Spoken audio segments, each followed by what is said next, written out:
I think this one was such a fun, campy slasher. Let's do it. Hard Eyes opens up with this couple getting engaged, but the whole thing is like fake as fuck. Like they get a call from the cameraman saying, "Hey, I didn't get it," so they have to redo the whole proposal. As they're redoing it, they are unaware that the cameraman is killed by this fucking thing. He then kills the guy in the couple, and a chase scene ensues between him and the girl, and eventually he crushes her to death. Now, these two detectives, Hobbs and Shaw, are investigating, and at the scene of the crime, they find a wedding ring with the initials JS engraved in it.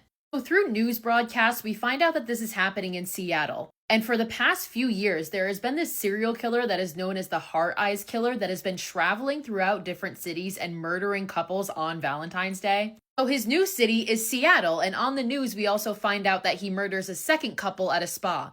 We then meet Allie, who is heartbroken from a recent breakup, and she's in a coffee shop one morning. She bumps into this guy and somehow doesn't immediately fall in love with him. I don't.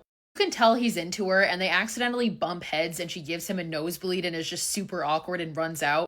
She thinks that she'll never see him again until she gets to work. So it turns out she works for marketing for this jewelry company, and her last campaign is under fire. It's because the campaign is about doomed lovers, which people find offensive given the current serial killer on the loose. So Allie's boss has brought in a consultant to help save the campaign, and it turns out that guy is him, whose name is Jay. So Jay asks Allie to go to dinner that night, Valentine's Day, to work on the campaign, and she has no other option but to say yes because she doesn't want to get fired.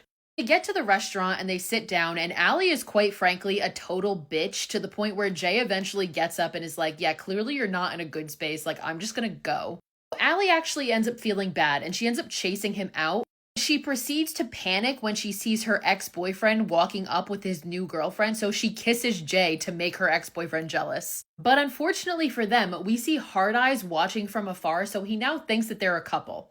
Allie and Jay end up getting in a cab, and Allie's gonna go home, but she realizes she forgot her keys, so Jay helps her break into her apartment building. In doing so, Jay cuts his hand, so Allie takes him upstairs to tend to his wound, and they find Hard Eyes hiding in her closet, and he attacks them. They manage to make it outside where Hard Eyes proceeds to kill their cab driver and knock Jay out, and Allie runs in the opposite direction. Hard Eyes follows Allie and she makes it to this park and manages to fight him off. Eventually the police arrive, but once they get there, Hard Eyes is gone. And they pull up with Jay in the back of their car because apparently they found him with Hard Eyes' mask and knife. They take him to the station and Allie follows because she's like, "It's not him, like he was attacked with me." The detectives find it suspicious that the ring was found at the scene of the crime matches his initials, J. Simmons, JS. And they also call him out for being in the same cities that the Hard Eyes killer's sprees took place in the last 2 years. As Allie is sitting in the police station getting more and more impatient, she runs into this guy David, who's their IT tech, and he asks her out on a date. And she's like, "Yeah, I almost got murdered tonight, so like, get the fuck away from me." Then suddenly the power goes out, and of course this motherfucker shows up. Proceeds to kill the police officer at the front desk and then comes for Allie, who runs to the back, which alerts the other two detectives. So Shaw sees Hard Eyes and shoots at him, but he manages to escape. He proceeds to kill her partner Hobbs. Then he goes into the interrogation room and finds Jay handcuffed to a table, but Allie manages to get in and save him. They manage to escape the police station, and eventually they run to this drive-in movie theater and they hide in a car. They kind of have this like heart-to-heart moment, and Allie reveals that the reason she's so cynical about love is because her father died and left her mom alone.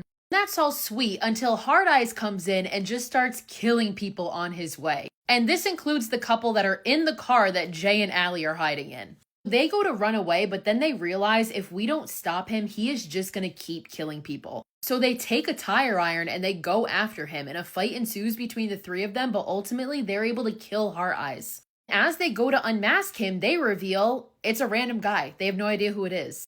An ambulance takes care of them, and then Shaw shows up and is like, "Great job, guys. You stopped the killer. Does anybody need a ride home?" Ellie proceeds to turn down Jay's advances once again. Like, how do you not love this man? He accepts a ride with Shaw, and he goes off with her, and Allie goes home on her own. While she's at home, Allie calls her friend and is like, "I think I fucked up. Like, I think I'm in love with this guy." Her friend tells her, like, "Go to the airport. Stop him from leaving. Tell him you love him." She goes, but she doesn't find him at the airport. Instead, she gets a call from somebody saying, "I have Jay. Come meet me at this chapel." So she goes. And once she gets there, the killer reveals themselves. And it turns out it's Shaw and the IT guy David, who is actually Shaw's husband. The person they killed was the third killer who was in a relationship with them.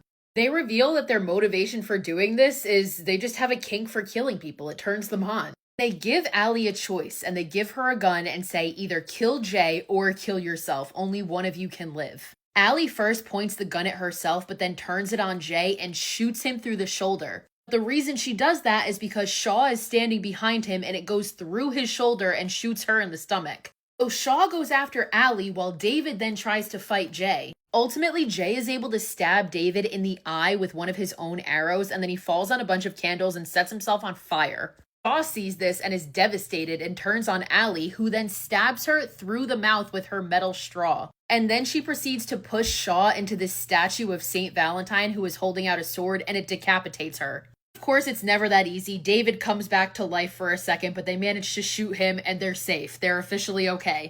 We cut to a year later and we see that Jay and Allie are very happily still together. Allie's leaving her job to go to medical school, which was always her dream. And they decide to go back to the drive-in where they kind of connected and fell in love. Jay presents Allie with a key and says, "I want you to move in with me." Allie says, "No, that isn't enough." And she pulls out a ring and presents it to Jay and proposes to him. Obviously, he accepts and they kiss and the movie ends and they live happily ever after, hopefully.